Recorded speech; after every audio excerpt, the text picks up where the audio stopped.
Right, so yeah, thanks again. As I said, I'm Stephen Johnson, the project manager for Connecting the Culm. And yeah, we're here to reflect on the last 6 months, to show you what we've been up to, some exciting collaborative work that we've undertaken, and some exciting progress that we've made throughout the last 6 months in the coronavirus pandemic. But yeah, before we launch into any detail in that, I first want to introduce Bruce Payne, who's on the steering group for the project, and is the chairperson of the Blackdown Hills AONB Partnership Management Group. He's also gets his feet wet in the river, as well as a crayfish volunteer, and various other things. So yeah, I just wanted to hand over to you, Bruce, to reflect on your experience with the project and how things are going before we kick off. That's great. Thanks very much, Stephen, and hello everybody this afternoon. Stephen has told you a bit about who I am and what I do. In terms of the management role, the chair of the management group that I have for the AONB, that means conducting various meetings that involve a whole range of partners that help us to prepare management plans, business plans, and so forth for the care and development of the hills. So that's that type of job that I do. And on the steering group, I bring experience from that management group to the project. And my background, latterly in my career, I worked with the Environment Agency in the IT department, but I was focused on the world of flood and management of flood risk and so forth, and the systems involved in really helping to understand that better. As far as the project's concerned, I've been delighted to be involved in such an ambitious project. It really is quite something, and looking at the way in which the team have conducted the project has been amazing. I was involved in the sort of precursor to this project, which some of you may be familiar with, which was termed Natural Futures. And it was there that I became fairly intimate with the Culm. As Stephen mentioned, I got involved. When I calculated it, I had over 40 days paddling the Culm and its tributaries, looking for crayfish of both signal, the invasive species, and the white claw, the ones that we wish to repopulate our rivers with. But happily, we did find some evidence of those, so that was good.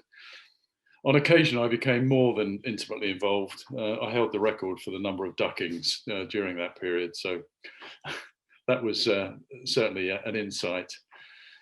The work was mainly in the Blackdowns territory, as you might expect, and what I've found with this project is the way it has enabled us to engage with people downstream and share between ourselves the importance that we understand now about what's going on in the headwaters in the Blackdowns, and then further downstream where we're working. And I'm delighted to see today many of the familiar faces that I've seen in many of the previous forums and sessions that we've had. So it's been really good to see that. I didn't want to say too much more, only to say, well, the other day I was actually filming a piece up on the Blackdowns for the national conference that we have on the 7th and 8th of July. The Devon AONBs are hosting this year's conference, and because of the situation we find ourselves in, the what would normally be field visits are now virtual visits, and I'm delighted that the Connecting the Culm we've actually selected and are filming relevant pieces to share with others about the work that we're doing in Connecting the Culm, which is really fascinating. I think that's about all I wanted to say, actually, Stephen. Anything that of significance from your point of view that you think I could add to that? No, that's great. Yeah, thanks very much, Bruce. No, it's great to have your insight and yeah, like you say, your intimate relationship with the river over the last few years. Yeah, and fantastic to see that continuing. So yeah, thanks very much for all your involvement. Great. Well, I'm just about to share a link in the chat, and that will send you to our collaborative mural board, excuse me, which is a forum on. It's an online service that we've used a few times in these workshops. So some of you, well, most of you probably are already familiar with it, but just in case people aren't, I will share my screen in a moment and do a quick sort of demonstration of what we're looking at. And you can, if you have a laptop, if you're on a laptop or you have another device, then you can have this open alongside Zoom quite easily. If people don't have access to a laptop, then or can't get onto the mural board for some reason, then just let us know in the chat or verbally in the Zoom call, and we'll still be able to capture your input to the sessions that we're going to be running through as part of this workshop. So this is mural. This is what you should see when you arrive. I can see a few people are arriving already, and we're going to start in a moment with a bit of an update on what we've been up to. So there's a section over here, and I'll show you a bit more of the board in a moment. But the thing to look out for is this pinky color here. With this, wherever you see this on the board is somewhere that through now or throughout the session we'd like to get your input on something. So keep an eye out for that. And where you want to add your input, what you can do is if you click on this left-hand panel, there's the sticky notes, which you can click and drag and drop. It doesn't have to be pink. You can pick your favorite color if you like. So where you see this, wherever you see something where we want to get your input, you can do that. You can then resize it, and you can just start typing, saying whatever you like, and then that'll be saved on there. And everything else that's on here at the moment is locked, so don't try and change that or delete it, please. And if you see things that other people have done, please don't try and change or delete theirs. Please play nicely. But yeah, that should give you, that's the main thing really, that's the main functionality that you'll be using this afternoon. As I said, if people have any problems with that, then just let us know. It's easier to just talk, and we can capture stuff if we need to. We can capture what you want to say at different points. So yeah, so keep an eye out for those pink boxes. This is the whole board, but I'll zoom back in a moment, and we'll go through this section by section. Yeah, just keep an eye out for those really, and add in your thoughts wherever you would like to. Any quick questions on mural before we move on? Okay, I'll take that as a no. So yeah, I'm going to hand over to Sarah. I'll keep sharing my screen just in case people can't access mural themselves. You can zoom in and out quite nicely on mural, which is a good way of kind of moving around. But yeah, we're going to just start with this section on updates on progress. So I'll keep sharing my screen in case people don't have access to mural. But yeah, over to you, Sarah. Thanks, Stephen, and hello, everybody. Yeah, so I'm just going to give a little whistle-stop tour through the celebrations that we'd like to have of some of the work that's been going on via various groups, voluntary groups, for the Connecting the Culm project, and basically give them a massive shout out and say massive thanks for everything that people have been doing in the process so far. So starting at the top, you can see there another Zoom call from one of the working groups for the blueprint. And they've been our stalwarts really across the project process, and especially with, the COVID situation, meaning that we have to do everything online. People have come along and, had the stamina and the energy to participate in the working groups, and on the themes of water quality, access, and nature-based solutions, as well as the geographical working groups through the catchment, being the upper, mid and lower Culm. And we've had so much input through those groups, which we've synthesized into a lot of the things that have gone into the catchment visualization workshops, and then into this session that we've put together for you tonight. So thank you very much indeed to the blueprint working groups. And then coming down, we have the Culm CSIs, the Citizen Science Investigations team. And back in, I forget when it was now, but we had a Culm CSI celebration event as well, where we updated people on what had been happening there. And Lydia Deacon, who heads that up for West Country Rivers Trust, put together the Lower Culm scorecard through the data that was collected by all of the Culm CSI volunteers. And recently there have been quite a few people joining in the Upper Culm. We still need more people, so if you want to get involved in water quality monitoring for the project, Culm CSI is the best way to do that.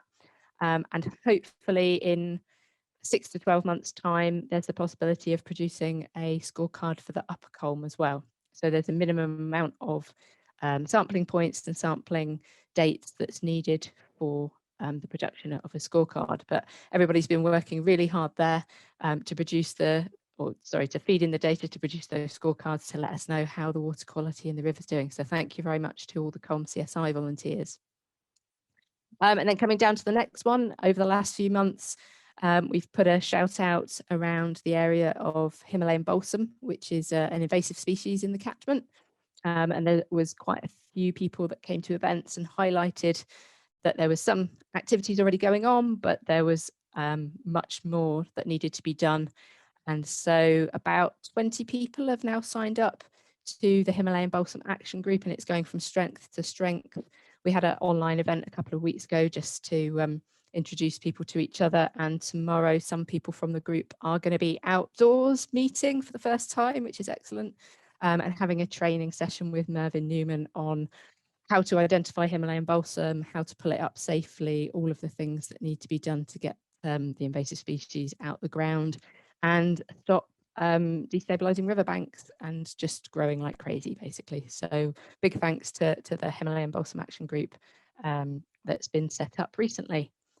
And then also the last couple of weeks, Devon Biodiversity Record Centre have put together a programme of training and surveying for vegetation monitoring in the catchment, which is really important. And it came out as one of the top activities that people would like to get involved in from the survey that we did back last year, and looking at wildlife, vegetation, and people are out and about walking their dogs, doing lots of things, and people wanted to get involved with monitoring and surveying. So on Monday, we had the first online event. A few people came to that. And then there are 3 other volunteer training days coming up outdoors, the first of which is at Killerton next week. So if you haven't already signed up for that, please do have a look at the website and get in touch with Jess Malcolm from DBRC, who can register you for the event.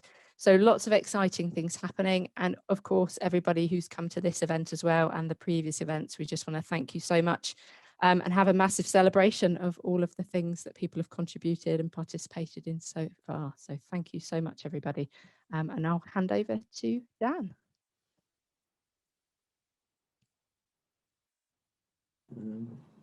Hello. Yeah, so the next step I'll sort of talk about is the nature-based solutions and how we've sort of worked out what we want to do and where and what we're doing. So as you can see in the top box or the top diagram is another mural that we made, and this is where we got some of the experts within the project together to identify areas. So this area is of Kentisbeer, and we was looking for where there would be good value, I suppose, in terms of placing nature-based solutions and what would help hopefully solve flooding issues, drought issues, and so on. The next picture down is a picture of a group of farmers that we got together to talk through some of the interventions and what we're doing, and to hear about their views on it and their input. And yeah, which is very positive, and it's nice to see the farmers getting involved. Below that is an example nature-based solution proposal, and on that one it shows what we're planning to do at a site in the Upper Culm area. So there's riparian tree planting, some installing and maintaining of retention ponds that will help slow the flow and store water during storm events. And there's also some leaky or woody dams to be put in, which will help engage the stream with the floodplain to help, slow the flow whilst it's interacting with the floodplain, which will also improve water quality by reducing sediment burdens, etc. So yeah, that's it from me, I think. Thanks very much, Dan. Yeah, really exciting times to see. Yeah, it feels like there's been a lot of progress, and it's exciting to actually be out and about in the catchment and stuff happening this summer. So yeah, by the end of the summer, there'll be some of these sites will actually have been delivered. There's some of the consents already in place, but we are also still looking for more, especially in the priority areas that we've identified that Dan talked about at the start there. So yeah, really exciting times where some things are actually going to happen in the catchment, as well as all the online stuff and the modelling and analysis and talking that we've done in the last year or so. So yeah, great work, Dan. Thanks. So yeah, I'll hand over to Dominic next. And in case, I think everyone has, I don't know if anyone else has joined. Sorry, I haven't been able to keep an eye on the chat and stuff while I'm sharing my screen. But if anyone needs the link to this mural board, then let us know in the chat. Thanks. Great, thank you, Stephen. So yeah, this is, I'm going to talk about how we've got to today and what today means and the process that we've been going through. So initially a research and evidence phase back last summer into the autumn, which culminated in our first forum, where we kind of said, look, this is what we know so far. This is what we know about the catchment, and these are the issues that are affecting it.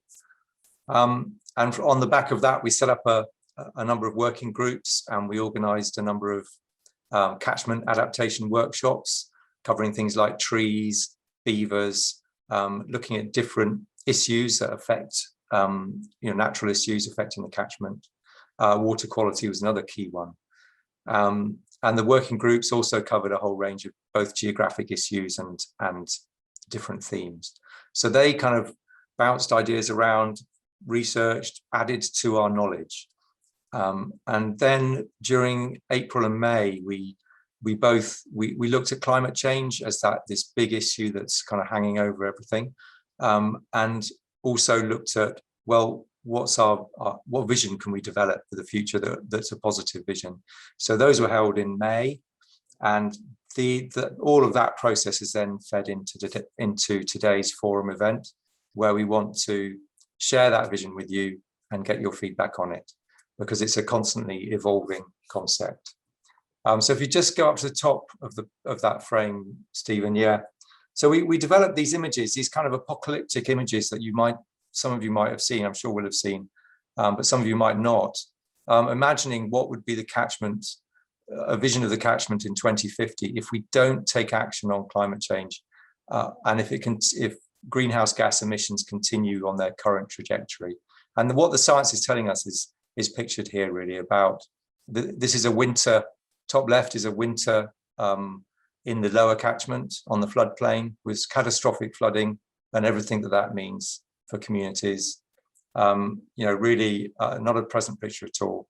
And then the other side is just if you go down to the summer image, Stephen, that's middle of the summer in the upper catchment with wildfires burning on the horizon and serious drought stressing people and livestock and food production and nature in multiple ways. So this was really the kind of launch pad for, okay, well, we definitely don't want this. Let's think about what kind of future we can imagine that's more positive. And so with the help of Rob Hopkins, we held these series of workshops. And if you go down to the word cloud there, Stephen, and the bit below, we traveled to the future, to 2040 actually, and imagined what kind of future we want to see. And that word cloud communicates a huge number of exciting and positive statements about the type of future that we're all longing for. And we mapped those statements out onto a graph, and that the kind of bullseye is what that came out as. And in terms of the themes that were central to people's thinking, connection with nature, biodiversity, and sustainable farming and food were really the top scoring. The inner ring that was getting 35 votes and over was all about that. And around that second sort of tier of trees, good access to the river, valuing nature, people connecting with each other, sustainable transport.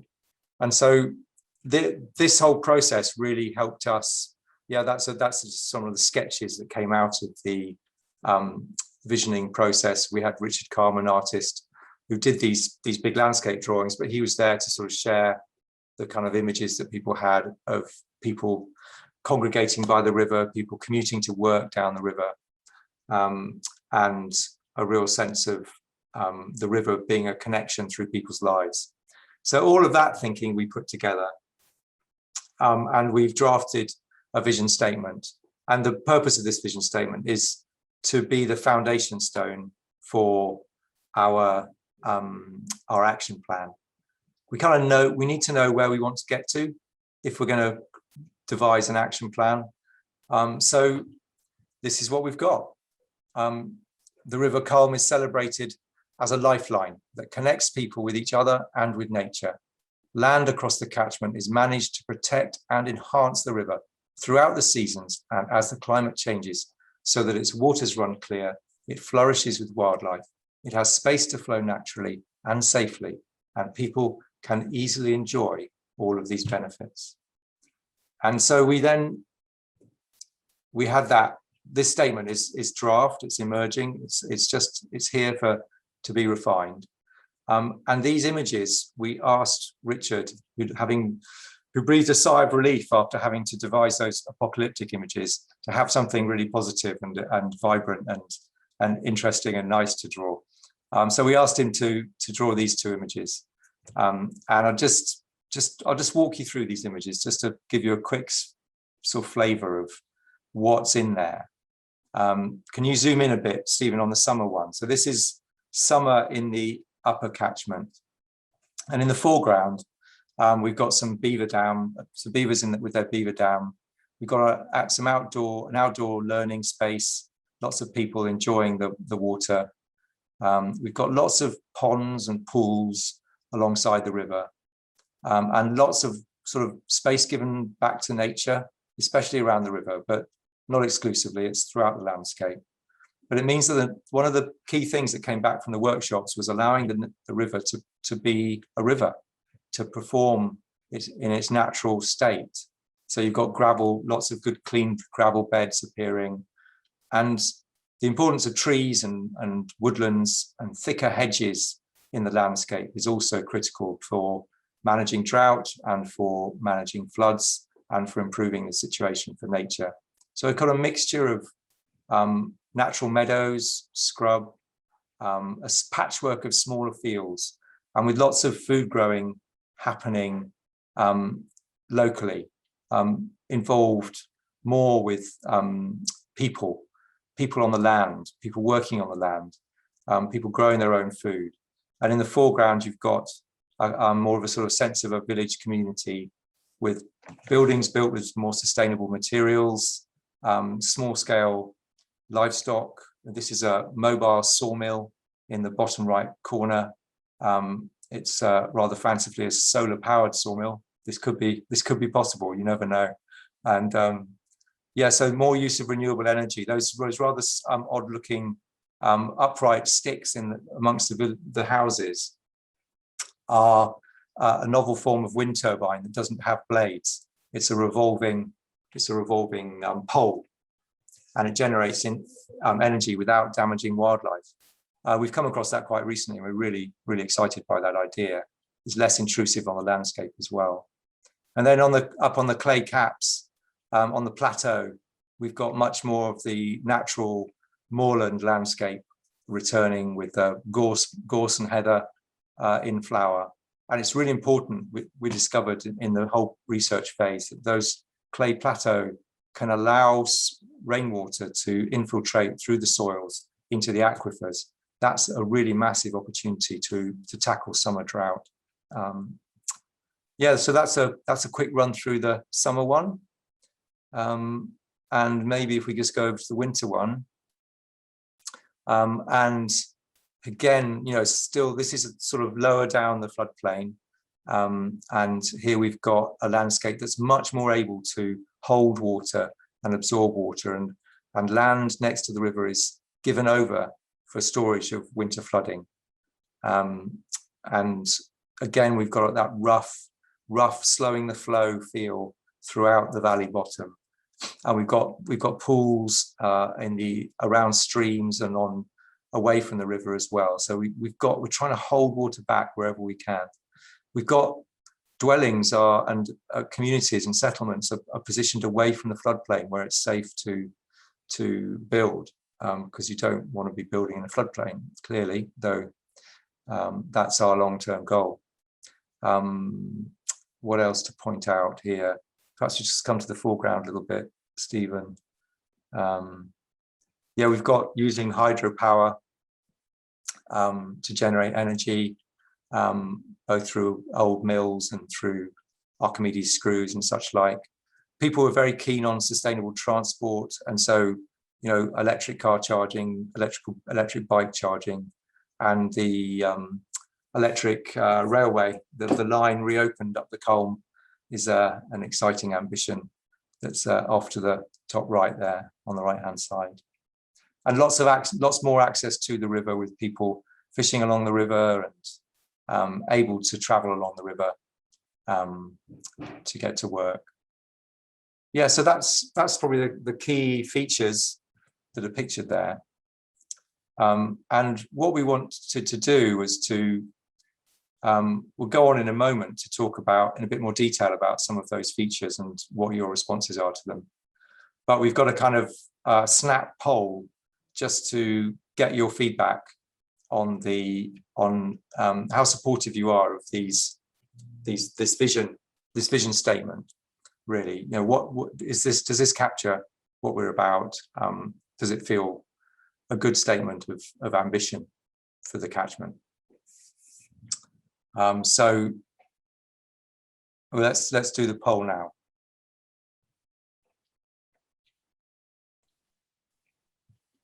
So I've launched the poll, and you should be able to see a box in front of you saying support the vision, and it gives you a certain amount of time to vote. So if you just click in one of the options, 1 being very negative, 10 very positive, and hopefully we'll get some input from people on that. Thank you.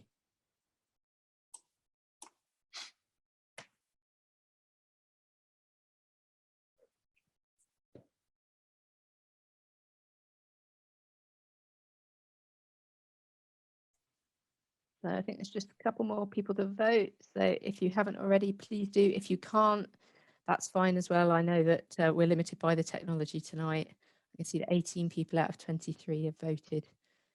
So if you've got a last minute vote to get in, please do.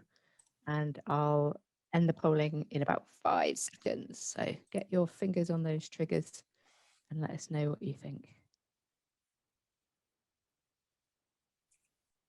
Okay, I think everybody who's voted has, or who can vote, has voted. And luckily, I can see that the majority people have voted 10s and 9s, which is fantastic. A couple of 8s, a few 7s, and a couple of 6s. So hopefully that means we're doing quite well. So I'm just going to end the poll there and hand back to Dominic for a moment. Thanks a lot, Sarah. That's great. Yeah, thanks everybody for that feedback. And I mean, actually, now what the process, we'll be describing the process through the rest of the summer a bit later in this event. But certainly this whole, you know, this is a co-created vision. We want everybody's input, and it's emerging as we go. So yeah, please feel free in this next stage to put in, feed in your thoughts and feedback to make it as strong as it can be. Over to you, Sarah, for the next section.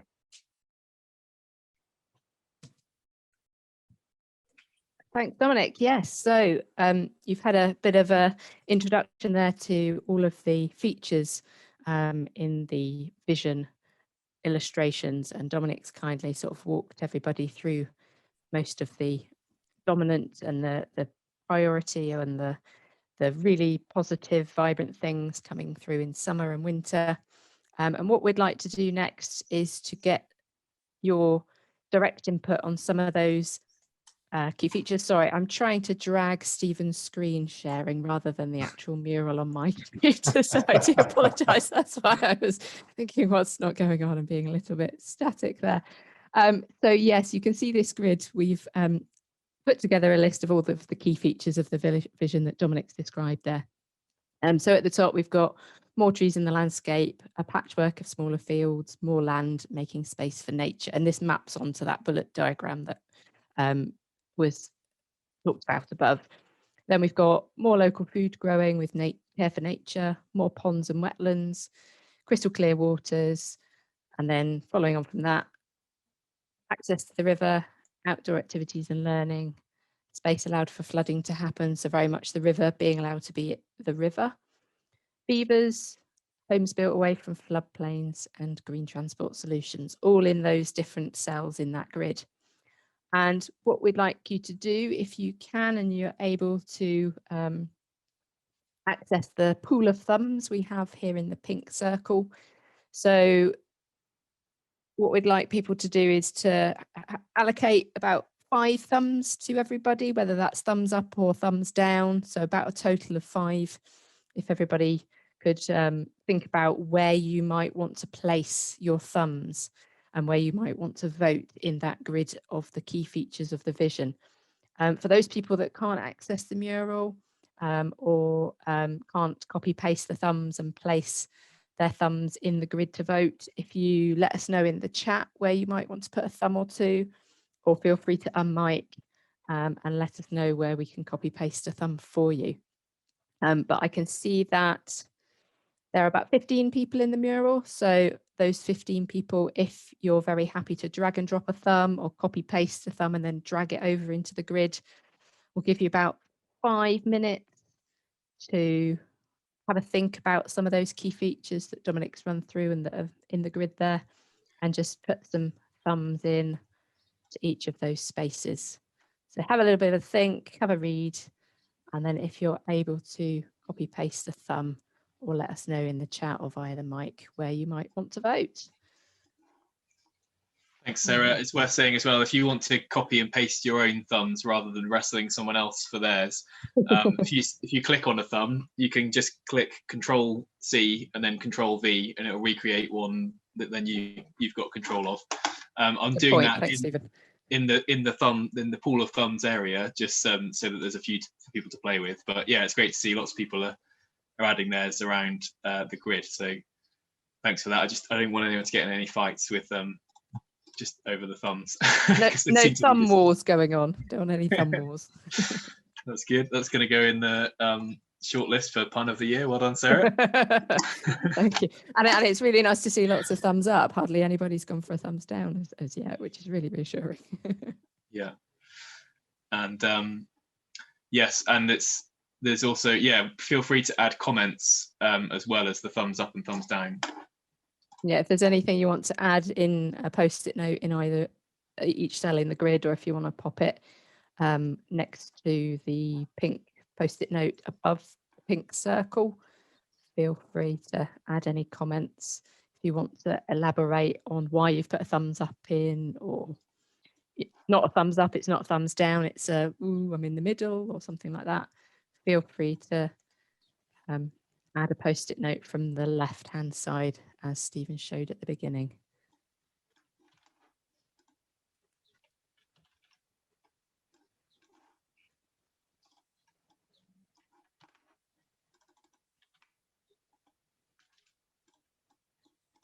Great, got some nice comments going in there, not just for kids. Yeah, outdoor learning for everybody, absolutely. Great suggestion.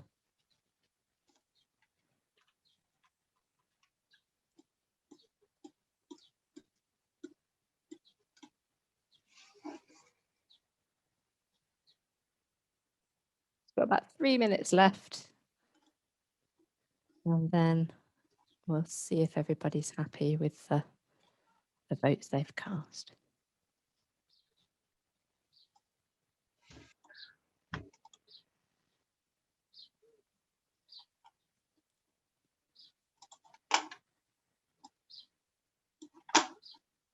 I've seen a few things in the chat, so I just want to clarify this as I can put the thumbs over for people. Delwyn, your ones are quite clear. I've got 1, 2, 3, 4, 5 from you to add, so I'll do that in a moment. Gordon, you've asked for 1 thumbs up in everything, which is nice. But if you can pick like 5 that you like, or 4 that you like and 1 that you don't, or anything, then yeah, we're trying to make it equal, so everyone's got 5 thumbs to play with. If you want to add your short list of 5 to the chat, I'll add those in. Just to say, I've added your comment about seeing something more emphatic about disability access as well, Gordon. I've added that as a comment. I hope that's okay. Yeah, I've added that into. Oh, you have. Sorry. Over there. That's okay. I'll put it in over on the right hand side, which you're going to get to in a moment. Awesome. Thanks, Stephen. So Claire Vino, I'll add yours in a moment as well. Those are clear. Nick, thumbs down don't seem to move. So do you want a thumbs down on Beavers, Nick?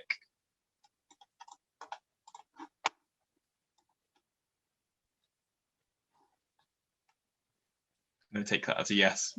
Yeah, okay.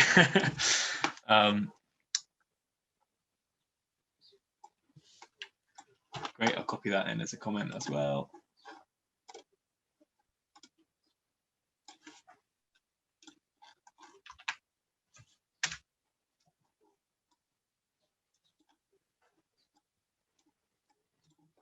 Great. Okay, so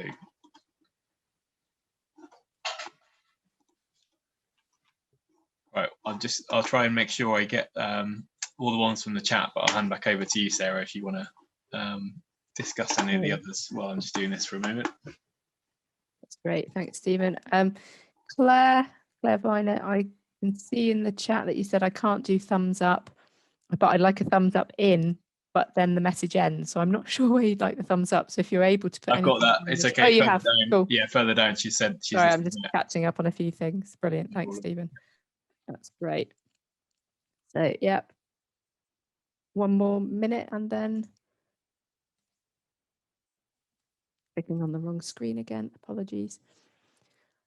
And so, as Stephen's already highlighted, we've got an anything missing section. So the key features that we've run through have come out from the catchment visioning workshops, which were obviously attended by quite a few people, but not necessarily everybody, and potentially not people here tonight. So if there are things that aren't in those key features that you would like added and that aren't already covered by the comments that have been added tonight, then please do let us know, again, either via the chat or just on mic and let us know.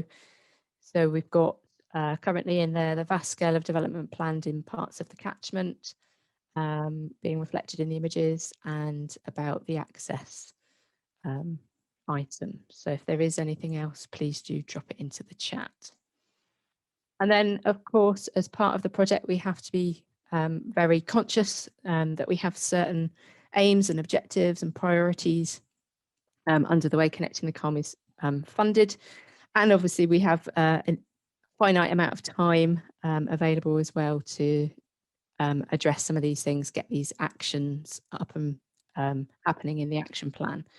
So we'd like your thoughts on what should be on the table and what should be off the table for the Connecting the Culm project, and hence just over to the right of the grid that people have been filling in, and the anything missing section is a section with a table, unsurprisingly, on it, an actual picture of a table. So if there are any things that you think the project should, be completely championing above everything else, pop that on the table. But if there are things that have come up that you think actually these are really nice things, but they may be out of scope of the project or the timescales, those kind of things, feel free to dot those around the bottom area of that section of the mural. So just anything that comes to mind, really. And if there are things that you're not quite sure where they fit, over towards the bottom of the mural, section 5, we have a catch-all corner, which is basically for anything else that we haven't covered. So could be comments, thoughts, ideas, information and suggestions. So please do feed into those areas as and when you can. And I think I'm handing back to Dominic now for a little bit of a blueprint what's next. Thanks. Yeah, that's to me, Sarah. Yeah. Oh, sorry, Stephen, to you. No, it's okay. Yeah, no, that's all good. I think I've captured all of the thumbs up that have been put in the chat from Alison, Gordon, Delwyn, and Claire. So thanks for those. And yeah, there's a few other comments which we can add in here. I think people are still interacting with this. So yeah, there's a few others that have come on, like Gordon saying, we need a riverside continuous path from Killerton to Willand to Uffcombe, which is, yeah, nice. Sounds so simple, doesn't it, when you say it like that? That would be a nice part of the vision. So we can add that in as something, as anything missing. And yeah, I mean, this is a good time as well. We want this to be, obviously this is an interactive space online, and this is an interactive session. But if you want to add anything in terms of, yeah, feel free to unmute yourself and talk as well about what you've added and why. Yeah, we do want to invite discussion and yeah, and conversation, as well as us typing away on post-it notes. So yeah, feel free to pipe up if you want to. Yeah, it'd be great to hear from others before we move on. I've been quite interested to see the comment from Nick Allen about the fact that this doesn't reflect the scale of development plan, or the images don't. And I think, yeah, I think it's a good point, isn't it? That we've got to, I think it'd be great to hear from Nick about that, or anybody else really. Should we be building that into the visualizations, at least on the horizon? That there's, you know, the Culm Garden Village clearly is on the drawing board. It's going to happen, and it is development largely in the floodplain. And actually, the reason we need connecting the Culm and we need to take action is to make sure that we minimise the amount of water coming down the catchment.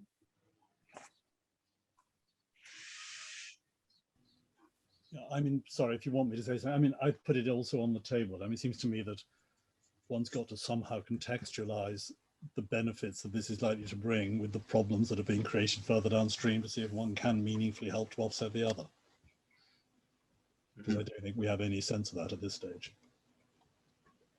Yeah, thanks, Nick. Yeah, it's a good point. I think this is something which yeah, we're still exploring really with Mid Devon District Council and the Culm Garden Village master plan as it's developing, because they have listened to previous concerns and they are commissioning strategic flood risk assessment and modelling, which as part of the brief of that work is going to be to look at our catchment model and integrate our catchment model and the results of that and what's possible elsewhere in the catchment, both upstream of the development, but also what the impacts are downstream, bearing in mind climate change, bearing in mind what is possible with these nature-based solutions elsewhere in the catchment. And that is, you know, hopefully that is promising, that is going to be, you know, going above and beyond what's required in terms of national planning framework. I don't know if Tina, if you want to say anything else on that at the moment. I know we've actually got a meeting at 9 AM tomorrow, me, Tina, and the Environment Agency, about this exactly. So this is something which, yeah, you know, we are actively working on together, and there'll be much more action on it in the next few months. Nick, and yeah, I from my own professional and technical point of view, I'm very keen to make sure that consideration is integrated in the plans for the Culm Garden Village, as well as our plans for the rest of the wider catchment. Ian, you're in our meeting tomorrow morning as well. Do you want to add anything? You've got your hand up. Sorry, Tina, I'll come back to you in a sec. Okay. Hello, Dean. Good evening, everybody. Yeah, my name's Ian. So I'm an advisor to the Planning Authority regarding development proposals, and I've also been working on this project and sharing information, etc. Yeah, we're working closely to deliver a net reduction in flood risk, hopefully with the Culm Garden Village. So it's looking at opportunities to reduce the amount of runoff that comes off from a new development over and above the existing runoff rates. It's looking at opportunities to reconnect the various watercourses that go through the Garden Village area with their floodplains to store more water. Clearly, in terms of new houses, they'll be built on the high ground, on the fringes of the floodplain, on the high grounds. So it's a good opportunity, and there's a lot of good work going in there, Tina, in terms of sharing opportunities and yeah, looking at a vision in terms of Garden Village that will very much link in with the aspirations and the visions of the Connecting the Culm project.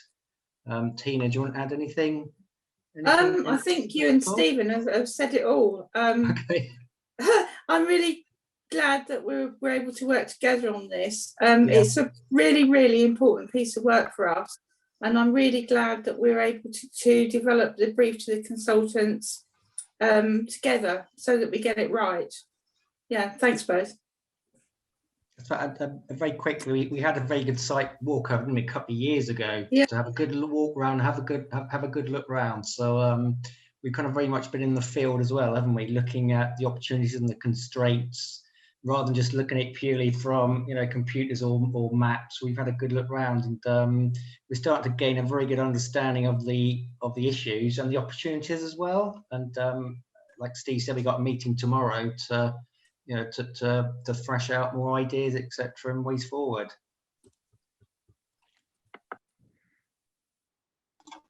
Yeah, thanks very much, both. Hopefully that instills you with some confidence, Nick. We're happy to be challenged on it now, or yeah, if you want to be involved in the future as we developing that, well, the brief for the work and the outputs of the work as they are available. Obviously I'll be keeping you up to date through the project, but yeah, if you've got any other questions for now or anything that you'd like to comment on from what you've heard, then feel free. No, I think you've made what you've said is very sensible, and I'll look forward to being kept in touch going forward. Sorry, I'll mute again quickly. That's okay. Thanks very much. Great. And yes, I think there's been a few other comments which I've tried to keep track of in the chat and on the mural. So thanks. It's great to be having your input added here. I saw these come up, which I just thought I would address because we're going to come on to this in a moment. But yeah, so someone's added, firstly, how do you incorporate the wider community's vision? And secondly, how do you communicate these actions with people not engaged with these forums? Yeah, both of those are good points, because we are conscious, we've tried to have a very open and transparent and inclusive process over the last couple of months and including today. But obviously, there are tens of thousands of people in the catchment that aren't represented currently by people on this call. But we tried to keep this process open, and we'll be, so that so what we have today is already part of part of a collaborative effort. It's not something that we have been hiding away in County Hall and come up with and then saying, what do you think of this? It's something which local people and different stakeholders have been involved in already. But yeah, certainly one of the key things we want to do as part of the next steps is actually to get more people involved, and we're going to have an online survey over the course of the summer, which is going to be open, as well as going out to schools and other face-to-face events in the coming months, as COVID rules allow that. So both online link, if you want to send this, we're basically going to be asking similar questions to what we're asking you this afternoon. We want to present the vision as it stands. We want to hear what's missing. We want to hear what you think about the different features in terms of the whether you're supportive of them or not, the thumbs up, thumbs down kind of exercise, and and how you think you could be involved. So we're going to be, it's almost kind of recreating this session now that we're doing in this hour and a bit on a Wednesday afternoon, but making that available to everyone and anyone who's relevant over the course of the next few months, online and at events, including yeah, with schools and at face-to-face events in the communities around the catchment. So hopefully that hopefully we'll have a much higher proportion of the community involved in this over that time frame, and it'd be great if you're able to help support that by publicising the link or pointing us towards events that we could come to have a presence at, to talk to people about this and get their input. Then that would be great when it's all allowed. Not quite yet. So yeah, I'm conscious of the time, so I think we will move on to the next section. But please do keep adding comments in the chat and adding comments in the in Mural directly as well, for those who have access to that. And yeah, we're going to talk about what's next. So we've talked so far about the vision, and it's great to have your thoughts on that. We wanted to share a bit more about how we're going to be taking that forwards in the next phase of the project. So what our priorities and next steps are going to be. So yeah, we'd like, in this section, we'd like your input on these pink points. So keep an eye out for those. But just to give you an overview of the sort of timeframes from beyond this June forum up to October, November time, it's going to be focused on action planning. So really turning the vision as it stands and our understanding of current strategies and policies and plans of various organisations and different levels of councils, for example, and turning and embedding this vision in actions and plans and policies. So it's going to be we're going to be working quite closely with different organisations to explore how we do that. And then in the November forum, we hope to, the aim is really going to be to come back at a session like this, but actually with more detail in terms of, specific rows of actions that are going to be taken, how much they might cost, who's going to lead on them, who else needs to be involved, both, all the way up from community and individual levels up to, significant investments potentially from different organisations or councils. And so that will be, we'll have, that's this next sort of 6 months is really going to be that's going to be the focus for me and the team. And I should say in that time as well that, as I said, when Sarah's going to talk about this a bit more, that the vision is going to continue to be a collaborative effort. We're going to be inviting more people's input to it, we want to engage more people, especially between now and September.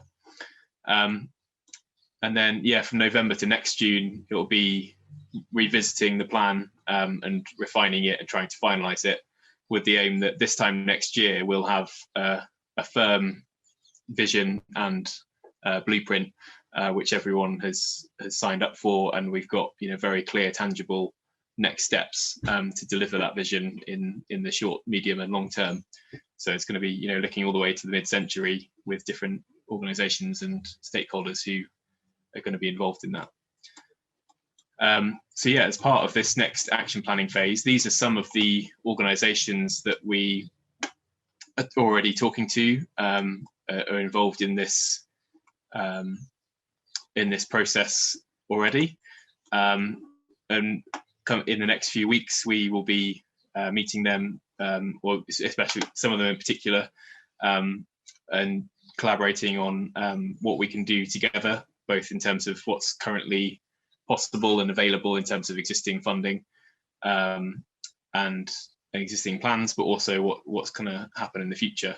So the Mid Devon District Council Strategic Flood Risk and the Culm Garden Village Master Plan is a key one that's is a key one in here. But we'd like to hear if you think there's anyone else that you don't see listed on here that you think we should be talking to or should be involved in this process. And we'd like to hear your thoughts as well on how we can make this vision a reality and who can be involved in it. So please, add your comments in the chat or in the mural board. And lastly, just on the right here, we've got a section for local communities and individuals. So if you have any thoughts and ideas about how you or your community or an existing community group could be involved as part of this wider catchment vision, this 100 square miles of landscape connects all the different people on this call in some way, and various community groups and communities along, and businesses and organizations along the way. So we are going to, a lot of the team's focus is going to be on some of these bigger organizations, as well as coming to meet individuals at events this summer. But if you have your own ideas about how you could take part, or your community could take part, then please share that on here or in the chat as well. And finally, this link here, which you should be able to see, goes through to the online survey, which I mentioned. So this, as I said, is going to be live over the course of the summer. It's just a few short questions about effectively kind of repeating what we've been doing in this session. So asking you about the vision statement, what you think of the images, and how supportive you are of different features in the landscape. So we will share that link with you, and yeah, please feel free to share it. Think about who you could share it with and who might be interested.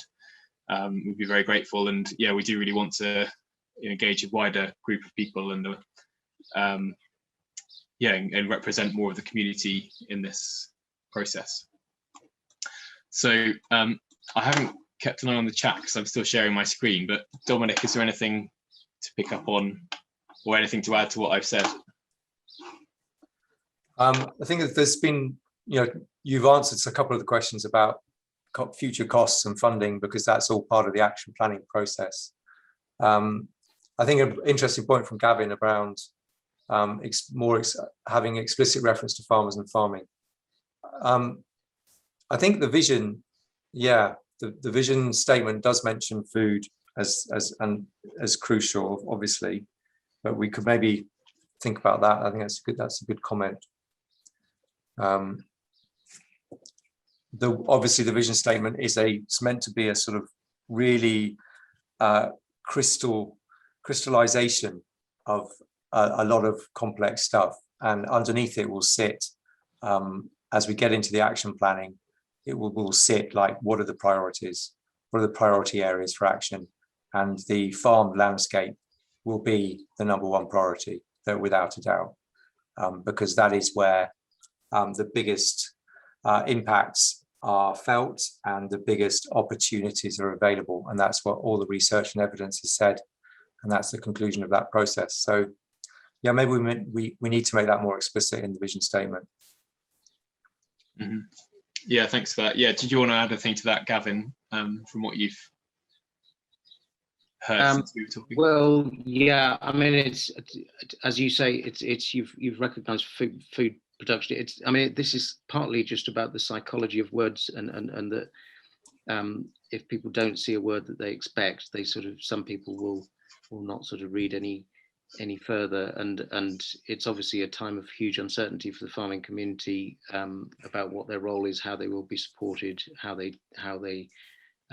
adapt their businesses to change. And I think if they're seen as being sort of a welcome sort of part of this discussion, which obviously I know they are, they will be more likely to take note of the wider vision that you're putting across, which is excellent, I must say. It maybe needs, it's not just about people easily being able to enjoy the benefits of the landscape, but it's also about people being able to have meaningful livelihoods in that landscape. Absolutely, and that may include not just the current farming community, but include more members of the community in the future if there's more potential access to land, not just recreationally, but access to be part of the way that it's managed, the way that it's used for food production, the way that it's farmed, because there's clearly a lot of interest in being more connected to the farming community, and the farming community needs more people to succeed the current generation. So there's always scope for that. Thanks, Kevin.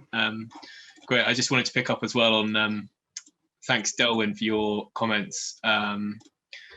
Yeah, I've made the same mistake that Chancellor made when grilled by Andrew Neil earlier about mentioning the costs and future funding, but not mentioning the greater costs of doing nothing. And that's something which, yeah, so Rishi Sunak, when asked about who's going to fund all these net zero or adaptation measures, there's some interesting new analysis which has just been published yesterday by the Climate Change Committee, which I'll post a link to actually in a moment, because there's a really nice short animation about the UK's risks from climate change, from not adapting effectively to climate change, and some of the key sectors and policy areas and regions of the country which are where in the last few years, since they previously did a huge amount of research and analysis, the gaps between the risks and how well they're being managed has actually widened. So the risks in climate change are greater now, and we're less well prepared for them compared to the size of them. So that's really worth bearing in mind as part of this vision as well, that I think it's we want to try to keep things positive and about, we want to create a positive future, but we also need to be aware of the possible negatives and the possible costs of not acting as well. I think that's a really good point. So thanks, Delwyn. And yeah, I think that does anyone else have anything well, you're welcome to unmute yourself. I'm conscious of the time, and I think I want to move on to Sarah to talk a bit more about engaging more people over the course of the summer. I know that Kat and Claire are both on the line, and they've got some exciting plans. But yeah, does anyone else have anything else to add about the vision and the blueprint that we've been talking about before we move over to that?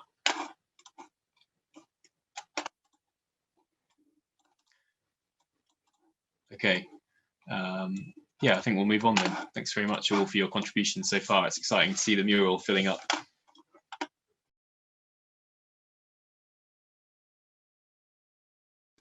So Sarah, I'll hand over to you. I'll zoom into this last section down here. Fantastic, thanks, Stephen. So yes, as Stephen mentioned a few minutes ago, we're looking to expand our reach on the project in terms of the communities and people that we're coming into contact with now that we can get out and about a little bit more. And as a sort of starter for 10 in the section that Stephen's zoomed in on, you can see a few questions. So we just want to try and gauge really what people are comfortable doing at the moment. Obviously, the restrictions have eased since the full lockdown we were in, but more recently there's been a 4-week delay to the removal of all restrictions in relation to COVID-19. And that will be looked at again in another couple of weeks, and then with a view to removing those from the 19th of July. So with these questions, we're just looking for a sort of indication really about how to do the things that we want to do over the coming months. So with particular reference to July to October.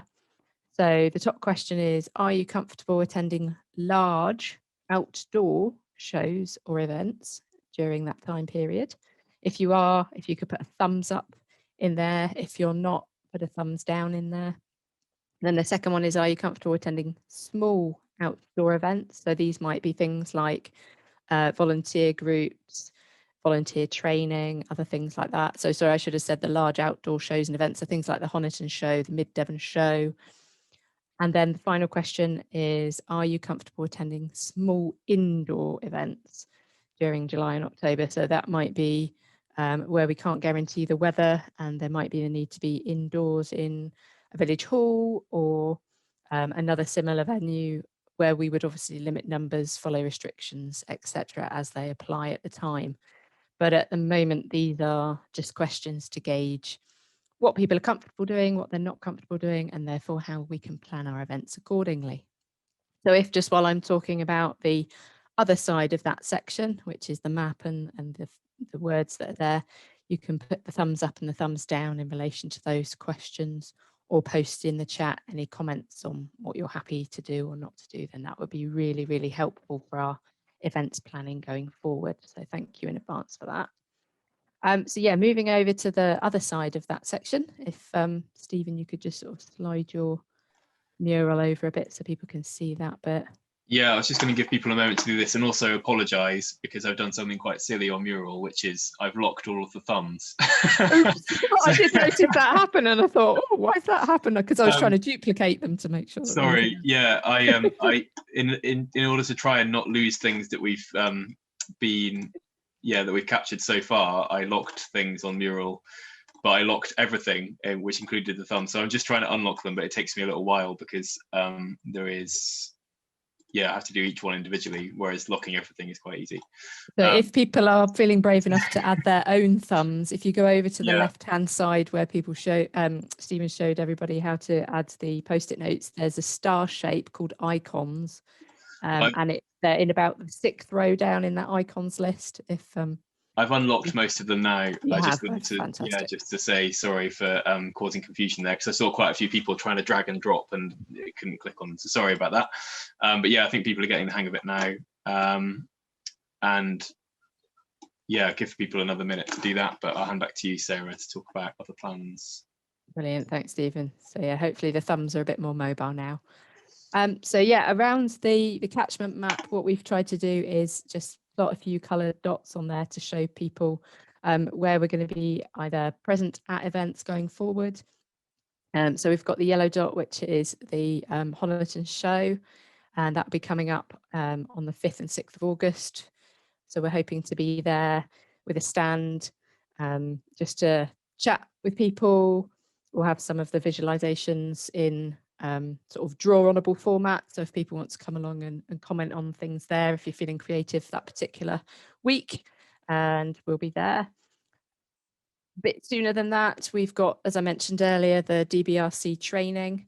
So the coming Monday, the following week, and then the first week of July, we've got some training events on vegetation monitoring coming up there. And those are in person, they're outdoor, they're in small groups.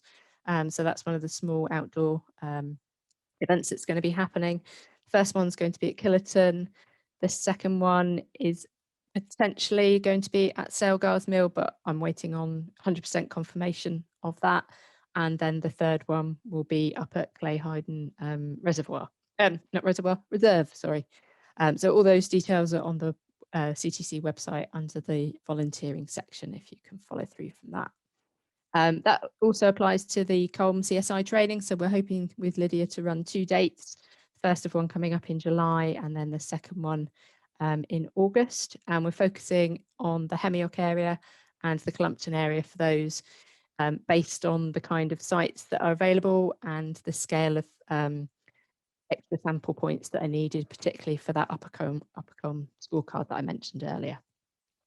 And then most excitingly, we're putting together a programme of events for the Festival of the Culm, which is not going to be a one-day, one-location event, because we're obviously aware of restrictions and what people may or may not be comfortable with. So we're going to have like a roving Festival of the Culm, which will be exhibitions and events and storytelling sessions in different places across the catchment. We're just firming those up at the moment. So I haven't put any dates or locations, but if you keep an eye on the website and sign up to the newsletter, you'll be able to get all of the latest information on those. And what we're hoping to do through those events is very much get out and about, meet people, talk to people, follow up basically on everything that we've done tonight and the action planning process, but in a more open, approachable way, and obviously not involving technology, so that hopefully people that aren't able to come to Zoom meetings or don't have the technology to do that can also co-create things and collaborate in the process too. And as Stephen mentioned, we have Claire in the room, who's going to be our wonderful storyteller, who's going to go through a massive process of gathering and researching and then producing some stories in various formats and sessions around those for some of the events that we've got coming up. And we also have Catherine Cat Farnell in the room as well, who's the educational specialist for the project. And she's been really, really excited about being back in schools again this week and last week, I think, and a few more schools visits coming up. So we hoped through those activities to get a different perspective on things, you know, hearts and minds in the room and collaborating and co-creating things, and some younger voices, obviously, through the school's work as well. So keep watching through the website or sign up to the newsletter. And Kat, I don't know if you want to add anything in about the school's work, putting you on the spot a little bit there, but if you wanted to come in, please do. Hi, yeah, no, just like you said, it's great to be back working in schools. Currently working with 5 schools across the length of and the breadth of the catchment, which is great. So already been up to a school, Church Stanton, which is very close to the Culm head, source of the River Culm. Was working with Stoke Cannon yesterday, and then rerunning a couple of field trips with Stoke Cannon and also with Culm Stock School, and then also a couple of schools up Burlescombe Way and Holcombe Rogus. So really lovely to be actually talking to children in person and getting them very enthusiastic, and they're loving all the illustrations, and they're having some really, really insightful thoughts. And I love the fact that someone commented about having raised wooden walkways like we have along the X, and one of the kids yesterday came up with that suggestion for the River Culm. So they're all thinking the same way, which is great. That's fantastic. Thank you, Kat. That's wonderful.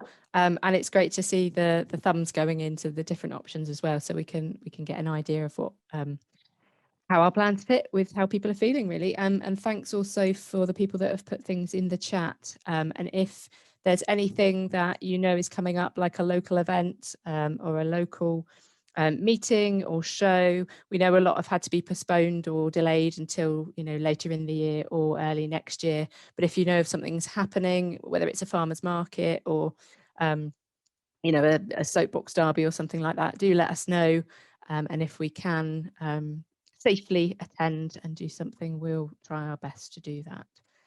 So thank you, everybody, and keep an eye out for us in places around the catchment. Great, thanks, Sarah. Yeah, and thanks, Kat, for chipping in as well. It's great.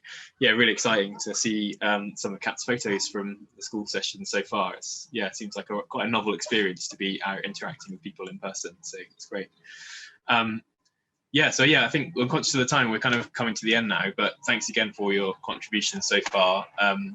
Yeah, anyone who hasn't got access to the mural, again, feel free to unmute yourself, and you know, we've got a few minutes now to have a discussion about anything in particular that people would like to talk about.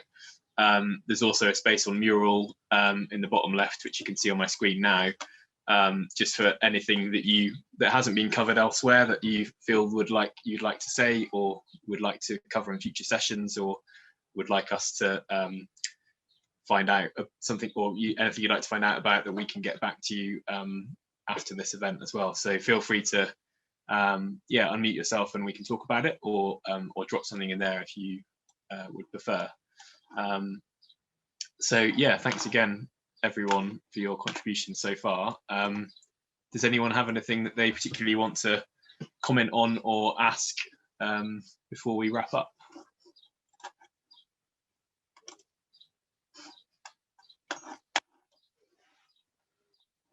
No, okay, great.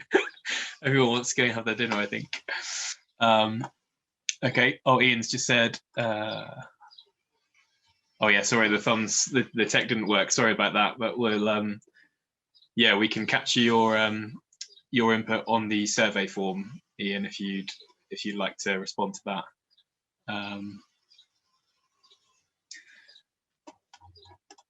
Yeah, great. Well, yeah, unless anyone has any other comments or questions, then I think we will wrap things up there and say, yeah, thanks again for spending your Wednesday late afternoon with us. And yeah, please keep in touch and keep up to date with things on the website and on the newsletter. Please share this link to the surveys, which are going to be live over the summer. And yeah, we hope to see you very soon, perhaps in a field or somewhere in a village hall or something over the summer. So that'd be really exciting. Yeah, thanks very much, everyone.